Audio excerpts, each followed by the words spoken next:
The real estate market in Ghana is said to be opaque to an extent. Is this true? And what are the information gaps in this key emerging market? Welcome to Talking Books. I'm Jill de Villiers. My guest is Dr. Wilfred K Anim-Odame, the author of The Real Estate Market in Ghana. He is currently a senior technical advisor at the National Development Planning Commission in Ghana. With over 30 years' experience in the industry, he formerly held the position of Executive Secretary and CEO of the Lands Commission. Welcome, Dr. Anim-Odame. With this book, your intention, as I understand it, is to fill the information gap about the sector and to demystify the perception that the market in Ghana is opaque. How did you set out doing this? Thank you very much, Jill. Thank you for this great opportunity you've given me to discuss my book on the real estate market in Ghana. In writing this book, I've been motivated by two personal views. First, the view that real estate plays an important role in the national development of every nation. Yet in sub-Saharan Africa, it has received very little attention in the literature. Second, growing up, I saw my grandparents telling stories about our tribe, other people, and indeed about Gold Coast, the name for Ghana before independence. Thus, Africans in general are well known for telling good stories, but unfortunately, Jill, our generation has allowed non-Africans to tell our stories. My book is therefore intended to create an avenue for me as an African to tell the Ghanaian story. So that's where I found this book very interesting. Although it is about Ghana, it is applicable and lessons for the rest of Africa, or at least West Africa, can be learned from it as well. Some chapters are also covering other real estate markets, including South Africa, Uganda, Kenya, Nigeria, and Namibia. Let me say this book is a response to an information gap resulting from limited research in the real estate market in Ghana. So I sought to discover, examine, and accentuate information that remains relevant for investment decision and policy formulation. An important feature of the book is the way in which the chapters are well self-contained and yet follow logically one from another. So with this approach, I expect readers to choose a reading path appropriate to their own specific needs without a loss of continuity. That's great. So dip in and out where it's most appropriate to you. So you address 7 main themes in the book. I'd like to look at each of them, and let's start with land administration. What are the key land administration reforms that have taken place as a result of the latest land policy in Ghana? Jane, we have had 2 key projects known as the Land Administration Project Phase 1 and Phase 2. These interventions have laid the foundation of effective land administration systems in the country. So in chapter 2 of my book, I've spent some time to catalog the various interventions under the 2 projects, and also highlighted on the several outcomes that have been achieved under these 2 projects, particularly the targets that were set, the baselines that were identified from the beginning, and the various achievements that the projects have chalked. Let me say at this point that the current Lands Commission that we have in Ghana, which I headed for 6 years as the Chief Executive Officer from 2012 to 2018, has been a creature of the land administration reforms in the country. We have also been able to establish a new organization known as the Land Use and Spatial Planning Authority, which seeks to regulate the land use pattern in the country, as well as building permits approvals. Out of these land administration interventions, it has been recorded in the book, following the various achievements, that revenue generation by the land sector agencies in the country have significantly increased since the implementation of the land reforms. And in concluding the chapter, I spent some time to acknowledge that even though there have been two major projects in land administration reforms in the country, there are still some gaps that need to be filled. So part of chapter 2 under land administration has been devoted to what I've termed the path ahead, which I've cataloged some of the key interventions that require us to do going forward. So basically, this is the picture that I've captured under land administration in my book. Let's move on to the chapter on legal perspectives. In this chapter, you examine land acquisition, state sovereignty over land, and land tenure security, among other themes. What are the two most important legal principles in land acquisition for private use, and what remedial measures do you recommend?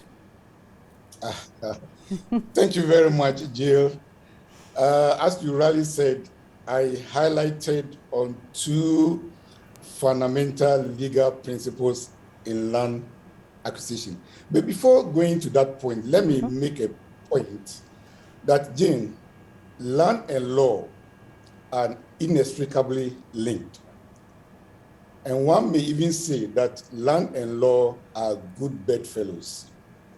There's no way you can split the two. So in land administration, we need to take on board all legal perspectives. And I've discussed thoroughly two basic principles in land administration. First, the principle of caveat emptor in Latin, which literally means let the buyer beware. Then I also went into explain in full details the consequences and the principle of nemo dat quo non habet, also a Latin expression, which means that you cannot give what you do not have. So in chapter 3, where I consider legal perspectives, I look at the consequences of land title deficiency, because it can sometimes be very tricky. So I went further to provide remedial measures to cure such defectives whenever they do occur. And beyond that, I also spent some time in the chapter to provide what I call the A to Z of land title registration processes, which most of landowners, investors, buyers are not very familiar with. So chapter 3, which is on legal perspectives, have made adequate provisions on these matters. If we go from this now and we move into market dynamics, which is the next chapter, you spend some time looking at sub-markets in the major urban centers of Ghana. And if you look at these, how would you describe these dynamics and what interventions have been made with these centers by the government to develop a sustainable mortgage market? Thank you very much, Jill. We have to remember that there is no central market for real estate transactions.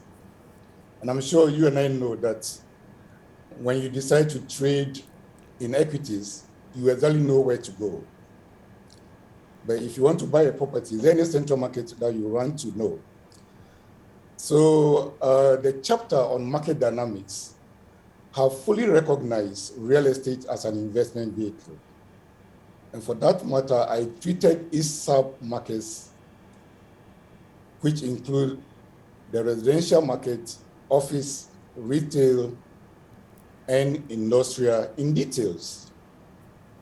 The uniqueness of each of these sub-markets has also been covered to offer deeper understanding for investment decisions. You will recognize from the book that the residential market is the biggest in the country. So I've given prominence to it by treating 6 sub-markets in more details. And once again, like you recognize, residential market requires finance, or let me say real estate in general requires access to finance. So once again, one will say real estate investment and real estate finance are also bedfellows. So I have devoted part of this chapter to trace the history of mortgage market in Ghana and offered an appraisal of its current status and also provided some policy directions. I have, however, lamented in the chapter, you will find that I've lamented in the chapter that the acceptance of short-term funds to finance long-term real estate investment is a total mismatch and cannot sustain the real estate market development in Ghana. Yeah, if we now also look further at the investment potential coming from this, what data sources are used to determine investment potential in Ghana and other emerging markets? And then which ways are best to test variations in the sub-market performance? Thank you very much, Jill. In the 4th chapter, which covers investment potentials, I have demonstrated that real estate is an investment vehicle or an asset class.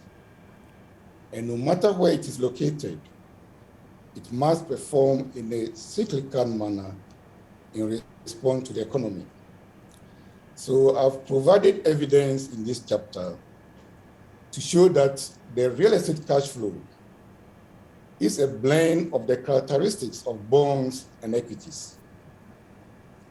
And I've also provided further evidence to show that the investment risk associated with real estate markets in Ghana sits between those of bonds and equities.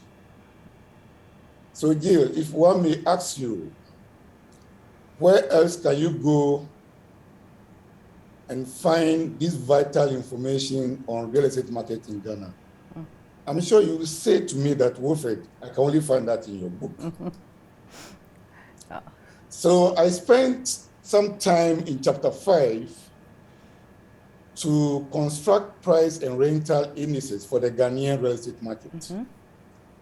And we use that as a platform to analyze other investment performance indicators like yield, nominal and real returns. And that did not end the discussions. I went further to also look at the performance indicators that have driven the real estate market investment in Ghana. And this provided the platform for me to look at the next chapter, which discusses the competitiveness of the real estate market in Ghana.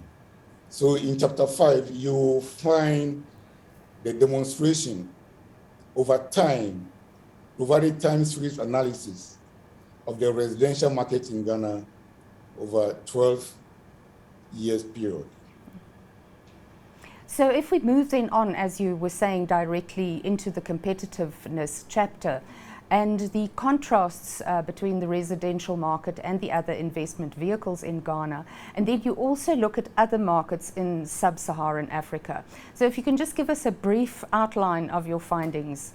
This chapter rests on a premise, and it may interest you to know that Ghana has since 1992 enjoyed a stable democracy and is globally acknowledged as a regional model for political and economic reforms in sub-Saharan Africa. And that is the foundation for the competitiveness of the real estate market in Ghana. So in chapter 6, I appraised the competitiveness of the market in 2 ways, as you recognize. The first part of the chapter talks about the performance of the residential markets against other investment vehicles such as equities and treasury bills.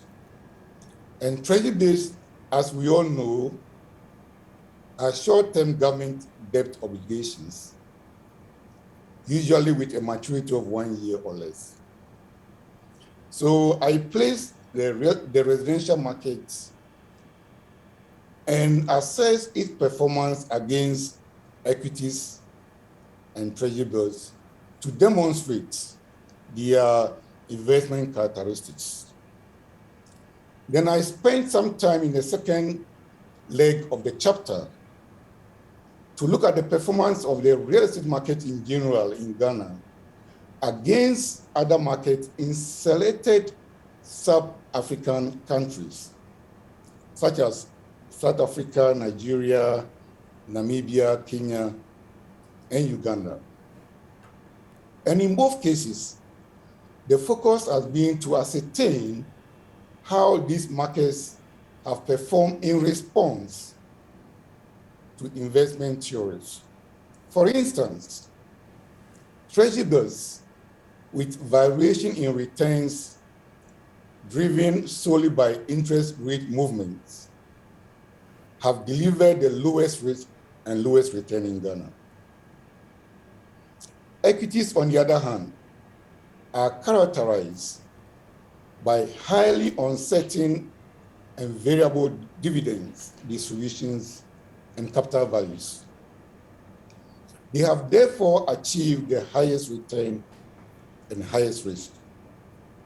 I've also shown in this chapter that residential real estate with a blend of fixed rental incomes determined by leases and variable incomes on review and reletting determined by rental growth have delivered both returns and risk between treasury bills and equities. So, moving to the second part, I treated real estate market in comparison with other markets, as I said earlier on, as a contribution to the understanding of real estate investment vehicles in the sub-Saharan Africa sub-region. Then the next chapter, we look at valuation. So how would you describe the most efficient and effective valuation practices in Ghana at the moment? Thank you very much, Jill. I'm sure you know from my profile that I am a chartered valuer, so I could not have completed my book without a segment on real estate valuation. So I've treated chapter 7 as a valuation in combination with compensation payments.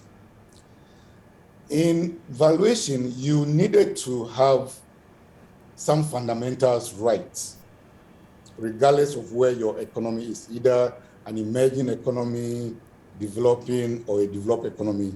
The fundamentals of the real estate markets have to be right. So I attempted to explain and to provide the needed fundamentals in terms of valuation guidelines and standards, establishment of electronic database, and availability of computer-assisted valuation systems. And in the first part of the chapter, which is of valuation, I spent time to explain clearly to the layman the 5 traditional methods of valuation. And it is very important for every person who wants to engage a valuer to advise either on the rental valuation or capital valuation to have some basic understanding of the traditional methods. So I took time to explain the traditional methods of valuation to offer my readers or to all and sundry to have a deeper understanding of the methods. And I move on to the second segment of the chapter to look at compensation issues. Compensation arises when there's a compulsory acquisition. So I established the fact that in Ghana, payment of compensation is constitutionally entrenched. And this can be found in Article 20 of the 1992 Constitution of Ghana. So I spent time to provide the processes of compulsory acquisition, and also took time to examine how the valuation methodology occurs when an interest in a property is extinguished as a result of compulsory acquisition. So chapter 7, jail, very, very important.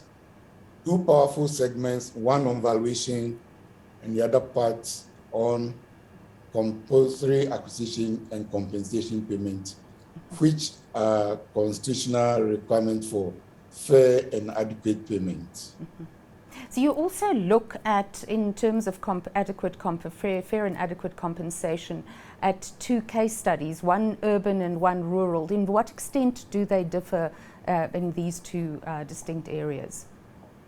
Yes, I deliberately offered those two classic cases because in the urban setup, you find basically the intensity of land utilization.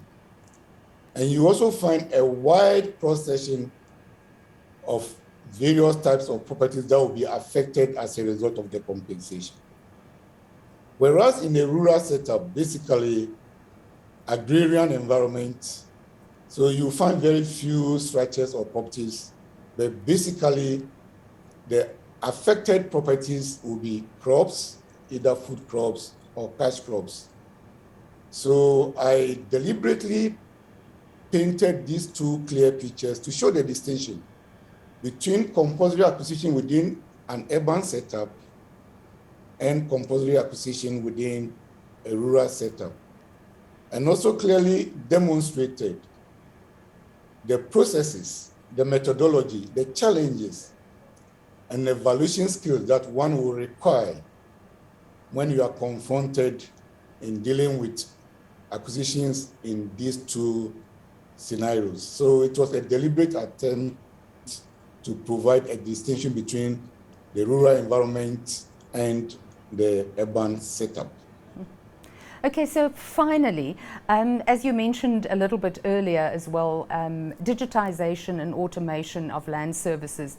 You have been at the forefront of this. So what is the status at the moment? You said that there still has to be some work done, and what do you want to have done in this area?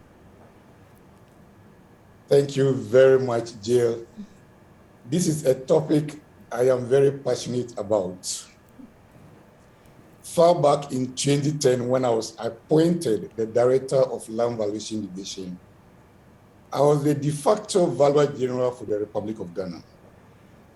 And my main target was to change the narrative and move away from the paper-based land service delivery. So I set out from the outset to establish an automated valuation database and computer-assisted valuation system. And when I was appointed Executive Secretary of the Lands Commission in May 2012, I followed through my passion to champion the establishment of the first ever one-stop center in land services delivery in the country. 7 of such centers were in operation during my tenure. These centers provide a unified and digitized front office for clients who want to access land services at the Lands Commission. Surprisingly, almost 4 years after my exit, we still have the same 7 one-stop centers for land service delivery in the country.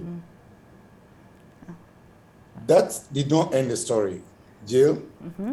I have also championed the digitization of land records in Ghana. And I felt it was very necessary for me to document this in my book. So the processes that we have followed through could serve as a reference point for other countries that may want to go the same route.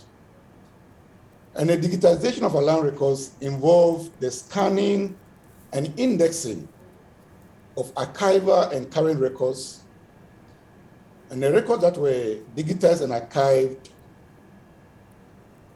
included our maps, our plans, our ledgers, our folders, and memos, all the land-related records. And I can also pride myself of having championed the establishment of the first ever automated platform for land service delivery in Ghana.